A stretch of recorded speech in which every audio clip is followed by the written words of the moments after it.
In just 24 hours, a convicted drug dealer who murdered a Florida Highway Patrol trooper in 1992 will be put to death. Lawyers for Paul Howell are still trying to get a last-minute stay for the man who made a bomb that ended up exploding and killing Trooper Jimmy Fulford. The trooper's family is now waiting for what they call justice. News Channel 5's Jeff Skrzypek spoke with a local family member who's on the verge of the closure he's been hoping for. Jeff? Well, Kelly, John Fulford is packing his bags right now. In a few short hours, he'll make the long trip to the state prison to watch the man who killed his cousin, ending his journey for what he calls justice.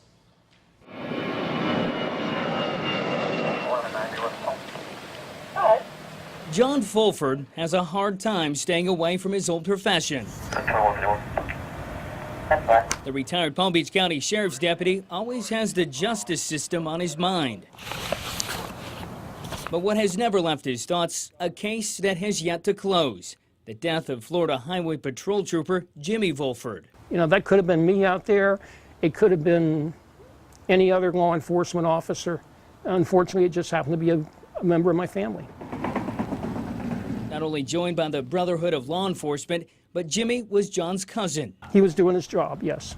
That's all he was doing. He was here 1 minute, and the next minute he was gone. He never knew what hit him. While clearing a car, Jimmy pulled over just outside Tallahassee. A microwave that had a bomb inside it exploded. It's not the thing you expect from any cop.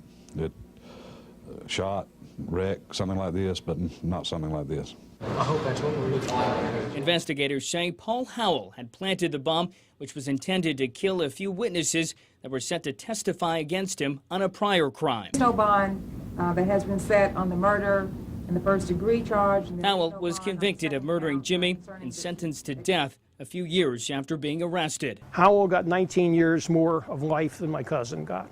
He's been sitting on death row 19 years. I'm just glad it's finally coming to fruition. Governor Rick Scott signed Howell's death warrant earlier this year. On Tuesday, the 42-year-old will be executed, barring any last-minute stay, and the case John's held so dear to his heart will be over. I think it's going to be a relief. It's finally over, and I can go on with my life, and I hope Jimmy finds peace wherever he is. Now, John Fulford says he understands Powell's attempts for a last-minute stay, but feels he's had his days in court. Powell is set to be executed on Tuesday at 6 p.m. Jeff Skrzypek, WPTV News Channel 5.